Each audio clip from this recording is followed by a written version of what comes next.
नमस्कार, आप देख रहे हैं आज तक। आपके साथ मैं हूं सईद अंसारी। उरी में हुए आतंकवादी हमले से सेना को बहुत बड़ा नुकसान उठाना पड़ा है। इस हमले में भी हर बार की तरह पाकिस्तान का ही हाथ है।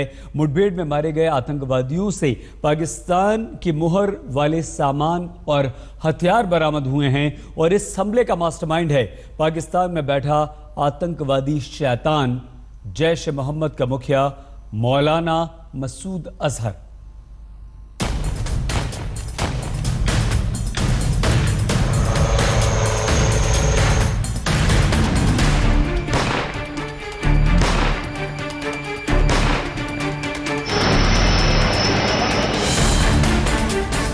जब से कश्मीर पाकिस्तान प्रायोजित आतंकवाद की आग में जल रहा है, तब से इतना भयावह और बड़ा हमला नहीं हुआ।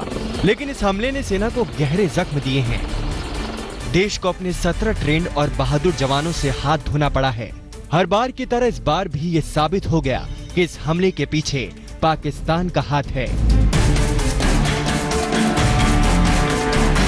आतंकवाद का शैतानी चेहरा मसूद अजहर ही इस हमले का मास्टरमाइंड है। उरी के आर्मी बेस पर हमला करने आए चारों आतंकी जैश ए मोहम्मद के थे। During this firefight, all 4 terrorists have been killed by the Indian Army, and as per the initial reports, they belong to Jaish e Mohammed Tanzim. आतंकियों के पास मिले सामान से भी इस बात की तस्दीक होती है कि ये चारों आतंकी पाकिस्तान की ओर से भेजे गए थे, जिन्हें पूरा फौजी प्रशिक्षण दिया गया था। आतंकियों के पास से बरामद हुए सामान पर पाकिस्तान की मोहर लगी है। इनके पास से 4 AK-47 राइफल और 4 अंडर बैरल ग्रेनेड लॉन्चर बरामद हुए हैं। इन हथियारों पर पाकिस्तान की मोहर लगी है। Along with the terrorists, we recovered 4 AK-47 rifles, 4 under barrel grenade launchers, a large number of grenades and other warlike stores. There have been a total of 17 army fatal casualties. सूत्रों ने बताया कि हमले के समय डोगरा रेजिमेंट के जवान एक तंबू में सोए हुए थे, जिसमें विस्फोट के चलते आग लग गई। आग पास बनी बैरकों तक भी फैल गई। माना जा रहा है कि आतंकी शहर में सलामाबाद नाला के रास्ते से घुसे थे। 26 साल में किसी भी आर्मी बेस पर इतना बड़ा हमला नहीं हुआ है, इसलिए रक्षा विशेषज्ञ इस हमले को युद्ध जैसा बता रहे हैं। 1990 से कश्मीर घाटी में आतंकवाद फैला, लेकिन 26 साल में किसी आर्मी बेस पर पहली बार इतना बड़ा आतंकी हमला हुआ है। पठानकोट के आतंकी हमले में भी भारत को इतना बड़ा नुकसान नहीं उठाना पड़ा था, जितना कि इस हमले में उठाना पड़ा। उरी का आतंकी हमला भारत और भारतीय सेना को गहरे जख्म दे गया है।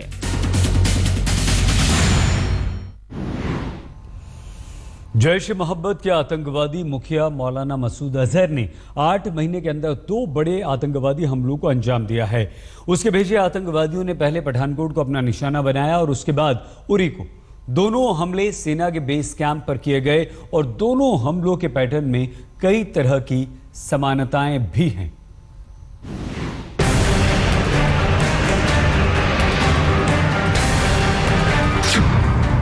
एक साल में 2 बड़े हमले।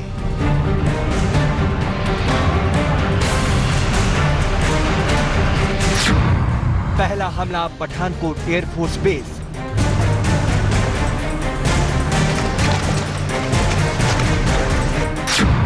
दूसरा हमला उरी आर्मी बेस।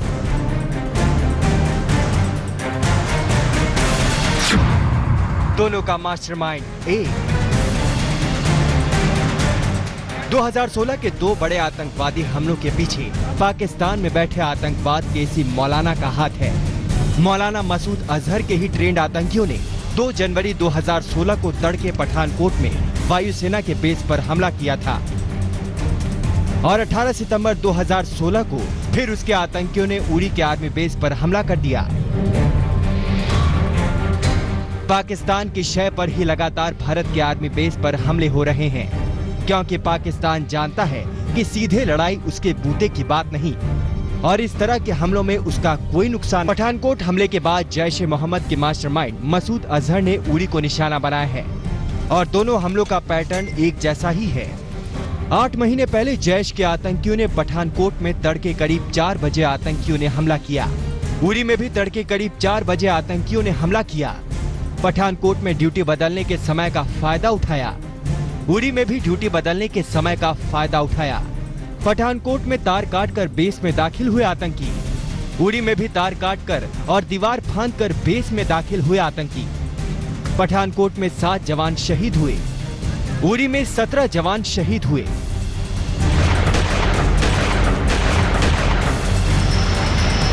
दोनों हमलों में पाकिस्तान की ओर से आर्मी बेस को बड़ा नुकसान पहुंचाने की कोशिश की गई।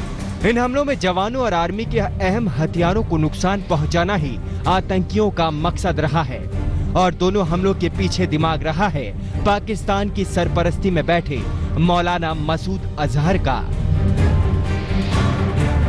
श्रीनगर में अशरफ वानी के साथ मंजीत नेगी, दिल्ली, आज तक। मसूद अजहर 5 साल तक भारत की जेल में सड़ता रहा। उसके बाद उसके भाई रऊफ ने एक ऐसी साजिश रची कि देश हिल गया।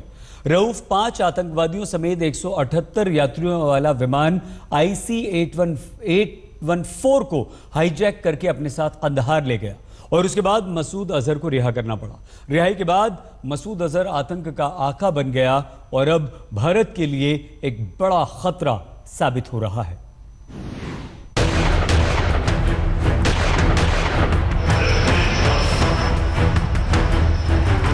उरी में हमें 17 जवान गंवाने पड़े तो मौलाना मसूद अजहर और उसके आतंकी टट्टुओं की वजह से। मसूद के सिर पर पाकिस्तान का हाथ है और वो बार बार पाकिस्तान की शय पर भारतीय सेना के बेस को निशाना बना रहा है।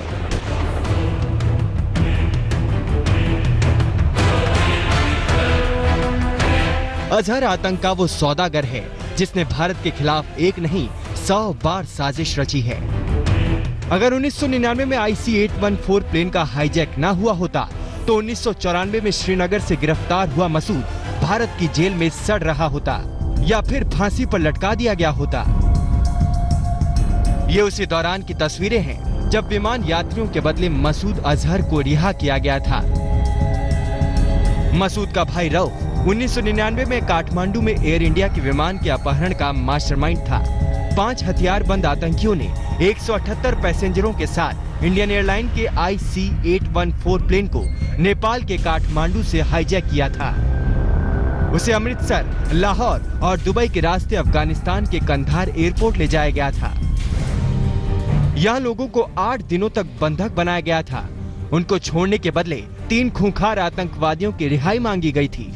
इसके बाद मौलाना मसूद अजहर, मुश्ताक अहमद जरगर और अहमद उमर सईद शेख को रिहा कर दिया गया था।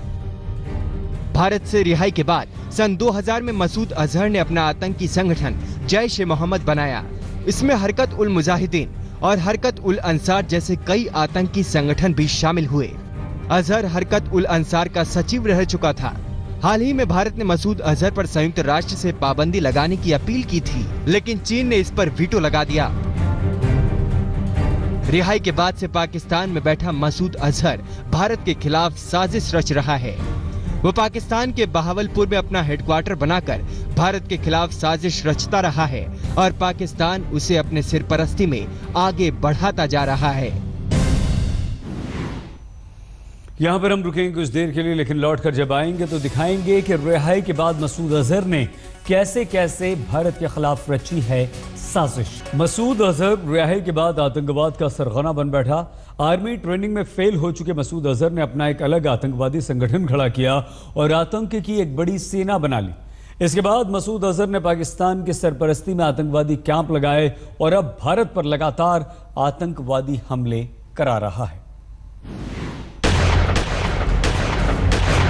आतंकवाद के दिए ऐसे जख्मों की गिनती ही मुश्किल है, क्योंकि आतंक की फैक्ट्री पाकिस्तान में जैश, लश्कर और इस्लामिक संगठनों के मुखौटे पहने आतंकवादियों का इतना बड़ा कुटीर उद्योग है कि गिनती मुश्किल है। पाकिस्तान की धरती से आने वाले इन आतंकियों ने अनगिनत जख्म दिए हैं। इनमें जैश ए मोहम्मद का कई बड़े हमलों में हाथ रहा है। 28 जून 2000 को जम्मू कश्मीर सचिवालय की इमारत पर हमला कराया। 1 अक्टूबर 2001 को जम्मू कश्मीर विधानसभा भवन पर हमला कराया। इसमें 35 से अधिक लोग मारे गए थे। जैश ने दिसंबर 2001 में संसद भवन पर हमला कराया। इसमें 5 सुरक्षाकर्मी शहीद हुए और 2 सुरक्षा सहायक भी शहीद हुए। 24 सितंबर 2002 को जैश के सरगना मसूद अजहर ने गांधीनगर के अक्षरधाम मंदिर पर आतंकी हमला कराया। सेना की वर्दी में आए आतंकियों ने फायरिंग की।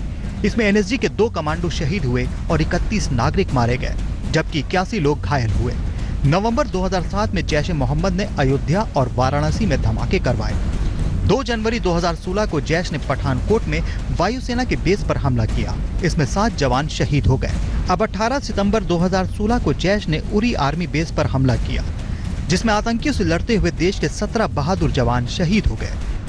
जैश ए मोहम्मद ने देश के भीतर अब तक ये बड़े आतंकी हमले किए हैं। पाकिस्तान की ओर से किए गए किसी भी आतंकी हमले में अब तक साजिशकर्ताओं पर कोई कानूनी कार्रवाई नहीं हुई है। इसीलिए विशेषज्ञों का तकाजा है कि पाकिस्तान के लिए हिट बैक यानी पलटवार की नीति ही सही है।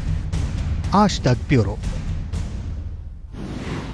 आतंक के मास्टरमाइंड मौलाना मसूद अजहर के कराए इस आतंकवादी हमले के बाद देश भर में एयरपोर्ट्स और रेलवे स्टेशंस की सुरक्षा बढ़ा दी गई है। मुंबई एयरपोर्ट और दिल्ली के रेलवे स्टेशन पर हमारे तमाम संवाददाताओं ने सुरक्षा का जायजा लिया है।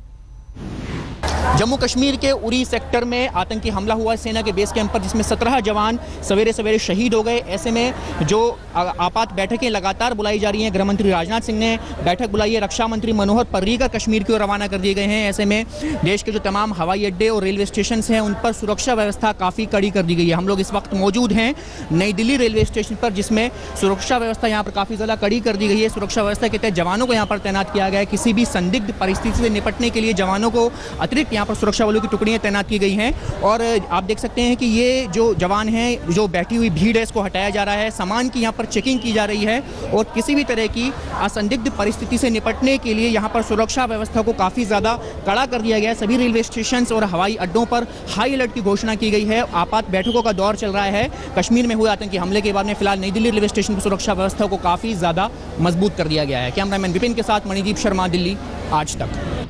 उरी में हुए आतंकी हमले के बाद देश भर के एयरपोर्ट पर एक जनरल अलर्ट दिया गया है। इस वक्त हम छत्रपति शिवाजी एयरपोर्ट मुंबई के बाहर खड़े हैं। यहाँ पर जो सिक्योरिटी प्रेजेंस है एयरपोर्ट पर वो बढ़ा दिया गया है। साथ ही साथ जो सिक्योरिटी चेक्स होते हैं एयरपोर्ट पे उन्हें खास तौर पर ध्यान से किया जा रहा है। जो आने जाने के एग्जिट पॉइंट हैं मुंबई शहर के, उन पर खास निगरानी रखी जा रही है। जो जानी मानी टेम्पल्स या दूसरी वाइटल इंस्टॉलेशन है मुंबई की, उन पर भी खास निगरानी रखी जा रही है। इस वक्त मुंबई पुलिस ने सारे सिटीजन से ये अनुरोध किया है कि किसी भी सस्पिशियस चीज़ या लोगों को देखे तो तुरंत मुंबई पुलिस को इन्फॉर्म करे ताकि उस पर एक्शन लिया जा सके। कैमरा पर्सन नितिन वर्णे के साथ मुस्तफा शेख, मुंबई आज तक। इस बुलेटिन में फिलहाल इतना ही। आप कीजिए बस थोड़ा सा इंतजार। स्पेशल रिपोर्ट में पाक का धोखा बताएंगे हम आपको। बस अब से कुछ ही देर में बने रहिए हमारे साथ, देखते रहिए आज तक।